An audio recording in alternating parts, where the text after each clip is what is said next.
And I just sat on that store and I just burst into tears, crying, just this emotional overwhelm, which was...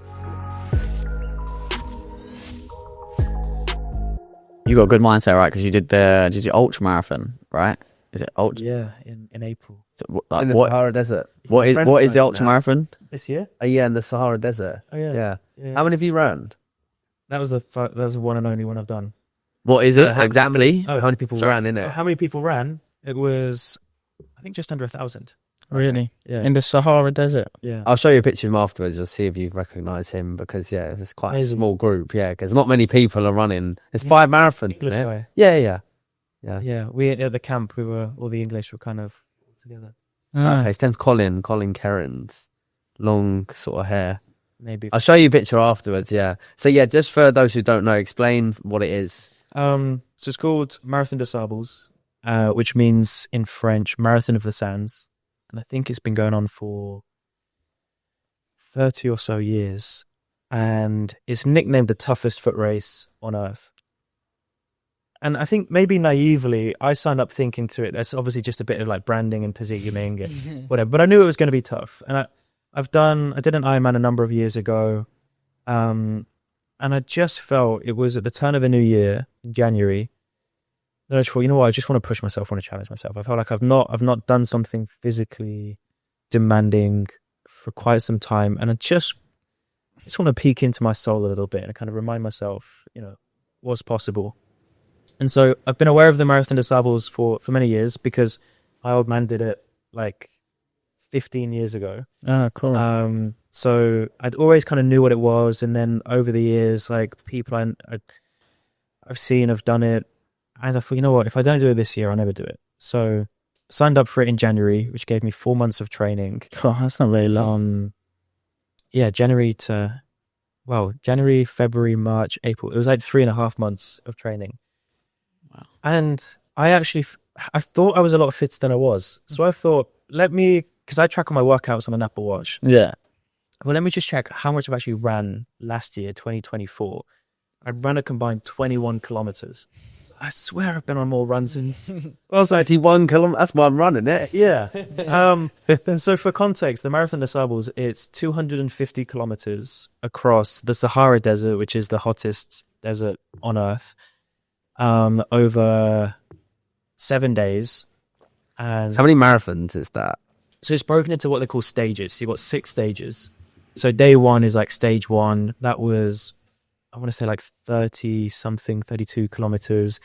Day 2 was a bit more. I think day 2 was like 40 kilometers. Right. Day 3, whatever. But then there's what they call the long stage, which I think is day 4. And the long stage is 82 kilometers. So just under 2 back-to-back marathons. I feel sick just listening to this. And those In the Sahara Desert. And you're carrying a 10 kg backpack with all of your food and supplies for the week. For the week? Yeah. God. Because you're out there for the week. And so a lot of the training is like, mentally, it's like you're always thinking of that long stage, that day. It was day 4, stage 4. So if you can just get through day 1, great. If you get through day 2, get through day 3, great. That's what everyone's nervous about, because that's the one that takes people's souls. Mm-hmm. And for the first couple months of training, I chose not to watch any videos on YouTube about it. There was an element of, I'm not an anxious person by any means, but there was an element of like, I didn't want to instill any fear or anxiety into myself because I knew that I had a long way to go with the training. So I thought, okay, signed up, paid the money, I announced it on social media. So I wanted to put my back against the wall because if in my head or in my world, everyone knows I'm doing it, then there can't be an outcome where I don't make it across the rail. So I thought, I'll get my back against the wall, hold myself accountable.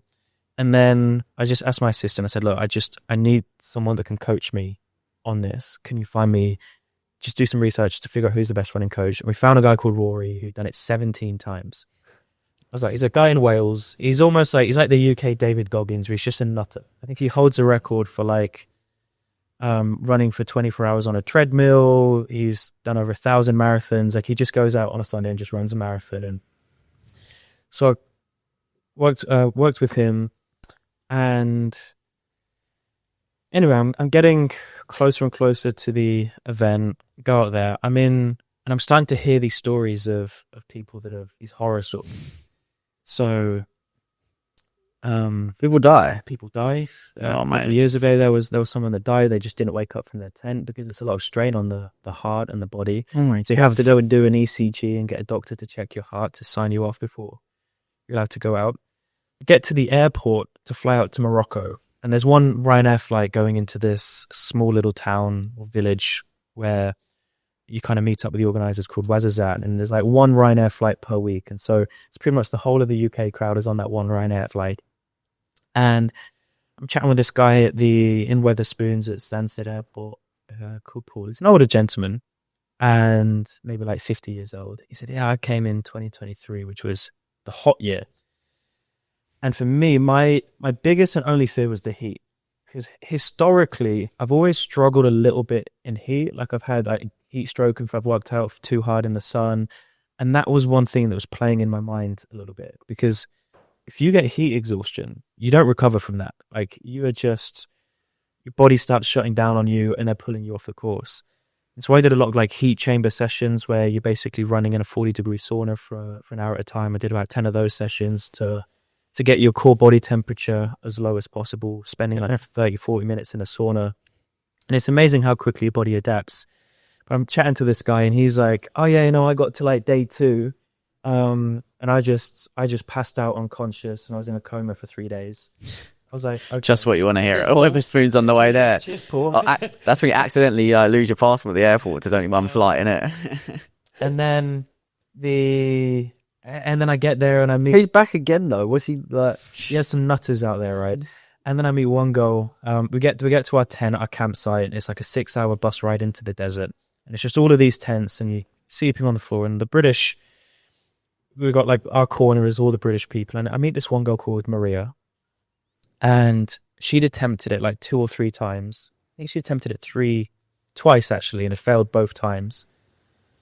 And she was saying, "Oh yeah, last year it was crazy. I got back to the tent after day 1 and there was a guy in the tent opposite us having a heart attack, going to cardiac arrest. And so she was a nurse, so she knew how to do CPR, so I had to go and save him. Solved that. Day 2, I was found unconscious at the top of a sand dune. So obviously, I was well aware going into this event that it's a psychological challenge disguised as a physical challenge. Because we all know, like, we're all fit guys, the body adapts. Like, the body, you can get to a certain level of fitness. The question is, psychologically, when fucking gets dark, can you keep putting one foot in front of the other, and can you maintain that positive inner dialogue? So, long story short, day 1, the advice from everyone was take day 1 very slow. A lot of people just go out too fast on day 1, their feet get all blistered up, whatever, and it's game over. So I took day 1 very slow, actually came back feeling pretty comfortable. It was the first time experiencing the heat, and it is very much, it gets to like midday, 1 p.m, and it's like the oven doors to hell have just opened. And it's... What month is it in? In April. So temperatures are like between 40 and 45 degrees at its peak. Great. They have got hotter. And you'll go through certain terrains where there's no wind as well, so it feels hotter. And My guy said the hot year, right? The year before, or whatever, right? That like, what was that? 50 degrees. Oh god! And like 50% of people were then off the course, just couldn't finish. And yeah, day two, it was pretty dark for me actually. But it was a 40-odd kilometer day. I think 40 kilometers or just under. I got 10 kilometers in. My ankle my like Achilles tendon just seized up and just felt busted. And I was limping. And I was like 10K into a 40K stretch. And you've got people walking past you. And psychologically, that just starts to defeat you. And so one of the things I was doing from the training throughout was recognizing that there is going to be these dark moments. And when they happen, I've got to acknowledge it. And I've just got to default to like positive inner dialogue just to keep myself in a state of certainty, conviction, confidence. And I created this world while I was out there in the desert. And I put a video on socials about it, how I was out there with the devil, and the devil isn't this, this red character with this fictitious character with the devil horns. It's the devil is these pains, these negative thoughts, these things that are kind of creeping in, trying to stop you from doing it. And when I started to get this pain, I recognized, okay, this is the devil whispering in my ear, telling me to stop and whatever. And that kind of helped me dissociate a little bit from the pain, because then the competitive side comes out. So I'm not going to let the devil win. And I just thought, if I just keep putting one foot in front of the other, inevitably I'll get there. I've just got to get this day done. I got crazy heat exhaustion on that second day. The last 7 or 8 kilometers, it's almost like salt flats, but obviously desert, it's just flat, and you can see the finish line and the camp 7 kilometers miles away. and it looks miles away, and it's just not getting closer. And it's just the world starts caving in on you. I was walking at a 16 kilometer an hour pace, so slower than your grandma with Parkinson's walks backwards. It was just, and my heart rate was 150. Just body was shutting down on me. Cross the finish line, lie down in my tent. Yeah, the tent, you're in the shade, but it's still fucking hot, and your just body is cooking from the inside out. And that was the first moment where I started to think, because you got the GPS track on your backpack that they give you with what I call the oh shit button, where they say, if you press this button, we'll come and get you. If you're in trouble, you're about to pass out, press the button, we'll send in a helicopter or one of the dune buggies, and we're getting you out of there. When they put it on, I was like, there's no way I'm pressing that. It's just not even there. But it was that night that I started to think, what excuse can I come up with to justify why I pulled myself off the course? But anyway, fell asleep, had my food, woke up the next morning feeling fresh. Day 3 got that done. Day 4 was a long stage. Took me 24 hours and 1 minute. Just non-stop through the night. Any of the days you have a break, will you sit down for 5 minutes, or is it if you stop, you won't get back up? No, you have checkpoints. Oh, okay. So you have checkpoints every 7 to 10 kilometers, where, because you got your water, of course, and your water intake has got to be really on point to stop dehydration. So you got 750 ml on each side of your backpack. You put salt tablets in each, and at each checkpoint you refresh the water, new salt and electrolyte tablets, and then you have some with your food as well. And it got to the point, the last 2 days for me, I lost so much weight, physically all your energy stores are depleted, and the food you've got for the day is only 2,000 calories, which is not a lot to be going out doing that. So I was really had enough food. What sort of food were you taking? So it was In a pack or something. so I'd have protein powder in the morning that I just put into my water bottle, and then I have some beef jerky. I'd have running gels, some flapjacks, and a small amount of fruit pastels, which was the highlight of my day. And I think that was, and then some peanuts, salted peanuts as well. So a combination of all of those things you eat throughout the day. But it got to the point where literally the food was just lasting me enough to get to the next checkpoint before I just felt depleted again. And So when you get to the camps and stuff, they don't have food and meals and stuff there. no, That's just brutal. your But backpack. you can bring more if you wanted. But Yeah. So you got to carry more. yeah. Yes. God, that's Oh, hard though when you're hungry on day 1, trying to not eat the food for you could be I'll just have another fruit pastel. yeah. But I lost my appetite a little bit in the sun, in the heat. Yeah. You get back when you're cooking from the inside out, the last thing you want to do is eat. But Yeah, no Uber Eats there, mate. So then, day 4, the long line, done that in 24 hours and 1 minute. yeah, I mean that was everything I wanted it to be. I went out there wanting it to be. I wanted to break myself down and see what the body's really capable of. And I mean, I'm not a crier. I'm not really that emotional of a guy. I honestly can't remember the last time I cried. It must have been when I was in my teenage years, maybe. And I crossed that finish line, and I saw and it was 6 a.m. I was the only one at that point, like the last probably 5-6 hours of the night, I was on my own. Throughout the rest of the day, you're meeting people, whatever. There was a nice group of like English guys that I'd spent the first part of the night with, and some of them wanted to go ahead and go a bit faster. Some wanted to stay behind at the checkpoints and chill for a couple of hours because you had 36 hours to complete it, so you could afford to take longer breaks. But the last like 6 hours, I've been going alone. You got your headphones or music is dead. You're out of battery. And so it is literally just you and your thoughts. Wow. In the middle of the Sahara, under the stars. Can you see other people? Or not really? Occasionally, you like maybe once every hour. I mean, yeah, and you get to the checkpoints every couple hours. And so there is that, but you are alone with your thoughts. And I crossed the finish line. She did complete it. Did complete it. And there was a stall. There was a girl giving out some water, one of the staff, and there was a stall. And one thing you take for granted in the desert is being able to sit down because there's no chairs. You're either sitting on the floor or you're standing up. And so there was one stall, and I just sat on that stall and I just burst into tears, crying, just this emotional overwhelm, which was partly the relief of finishing it, because you know that if you finish that long stage, you've only got 2 more days to go. One was the marathon day, one's a half marathon. And your bag's a lot lighter as well, so you've got 3 food. It's like, okay, I'm done now. I can get through the next 2 days. But then it was also just the inspiration of like what the mind and body is capable of.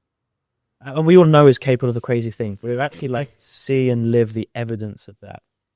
That you can go for 24 hours, non-stop, through the night, injured. There's a video on social media of me crossing the finish line, and I just look a state. My nose had been bleeding. I got blood everywhere.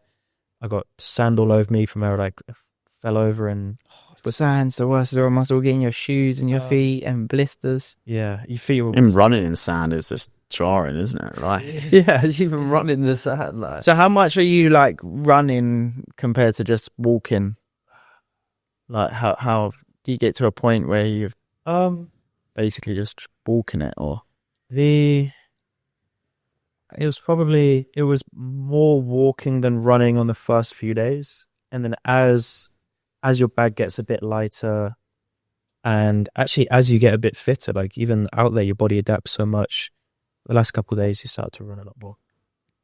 Was your injury? Did your injury get better, or Yeah, it did help? yeah. I mean, facetiously, when I was out there, see, this is not medical advice, but I thought if I just push through my injuries, the body has no choice but to just adapt, and that's kind of what happened. I think once the mind is debating with the body, or like there's this debate going on that the body's telling the mind to stop and the mind's telling the body to keep going, and eventually one of them has to give. yeah? I think the body just realized, okay, the mind isn't giving them. So bringing it back to the guy you trained with, the UK David Goggins. Rory. Yeah, how was that? How was it to train with him? Because I've heard of people training with David Goggins and the stories of what he put you through. It was more online coaching, so I never actually did too much training with him. But he was, I'm a big believer. I don't like to figure things out for myself. I just think if what I'm trying to achieve, someone has already done it, why try and figure out how to do it myself when I can just pay someone to give me answers, right? And I thought there's 2 ways I can get 17 years worth of experience. I can either go and do it for the next 17 years, or I can find someone that's done it for 17 years and pay him. And he just gave me all the best advice, where I just didn't have to even try and think or anything. I just do exactly what he said. From what shoes to buy, from the tiny piece of like foam sleep mattress that you get that's like X amount of feet long, is like cut it down to X feet because you don't need that much, and it was going to save you 120 grams. And then you do that across 20 different pieces of equipment. You get your bag down to the right weight. But yeah, he was out there with us. Oh, he did it as well. Again. Oh, sick. Savage. Yeah. Is there a record time that it gets complete? They do a different route every year. Okay, so it's not really a fair comparison. There's like 2 Moroccan brothers that have just grown up in that desert that just, they would sprint it. And there was, on the long stage, they start 3 hours after everyone else, like the top 50 or 100 elites or something. And so about 2 or 3 hours into the long stage, well, I'm like slowly trying to drag myself up this massive sand dune. This 5'3" 3 like super short Moroccan guy called Hamid, just like a gazelle. Just That's funny. I think that's the one. Is that what Spence Matthews I think did last year or something? he And did documentary. do the Marathon des Sables, and then he did his own thing, which was like the 30 marathons that year. Oh yeah, that's what I was thinking of. Yeah. Wow. Well, that's a Yeah, well done. That's that's a cool crazy. thing to have done. Yeah, well done. Yeah, Well, I'd recommend it if you guys are Really. challenged. Just sounds great.